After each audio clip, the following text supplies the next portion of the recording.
L'Union progressiste Le Renouveau célèbre en différé la Journée internationale des droits de la femme dans la 24e circonscription électorale. La première étape de la descente de la délégation conduite par les députés Natonde Ake et Agoy Rogastienne Aikwele a été Kové. La délégation s'est ensuite rendue à Mouenri. À chaque étape, les élus ont salué le militantisme des femmes aux dernières législatives qui ont porté son fruit dans la 24e. La délégation y voit une fidélité éprouvée au parti de l'Union progressiste Le Renouveau. Se référant au thème de la GIF 2023, un bref décryptage a été fait sur le numérique. C'est une belle occasion pour moi de vous témoigner toute ma gratitude pour votre marque de militantisme qui nous a permis de faire ce score éligible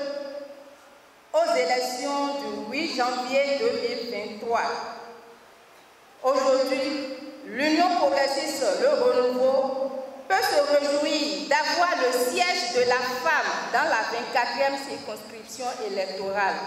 Le thème de notre journée pour un monde digital inclusif, innovation et technologie pour l'égalité des sexes.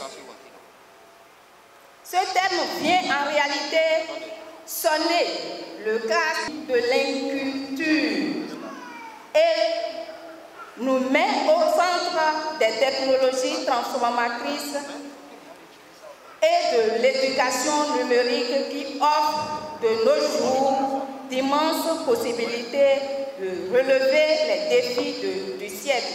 Vous avez vu qu'aux derniers jours électoraux, les femmes ont porté massivement leur suffrage sur le logo de notre parti politique et il était important pour nous de profiter de cette occasion pour les remercier. C'est vrai que la célébration de la journée de la femme est une occasion annuelle que nous avons pour célébrer la femme en général, mais la femme progressiste en particulier. Je voudrais vraiment saluer la bravoure des femmes de Kové qui, depuis toujours, notamment celles de l'Union progressiste, qui ont montré depuis les élections de 2020 qu'elles ont vraiment le terrain en main. La preuve, le député qui est sorti de la 24e circonscription, la députée femme, le bonus de la femme, c'est sorti de l'Union progressiste. Un bilan d'étape reluisant, mais les leaders de l'UPR projettent d'autres défis avec les femmes. Tout le monde connaît les chiffres, mais nous aurions voulu faire mieux. La prochaine fois, nous ferons forcément mieux. Je demande à nos braves femmes de rester mobilisées toujours comme d'habitude pour porter toujours plus loin les idéaux du parti politique que nous représentons ici, l'Union progressiste Le Renouveau. Les deux camps se sont séparés sur une note de satisfaction. Les autres communes de la 24e recevront aussi la délégation pour le même exercice.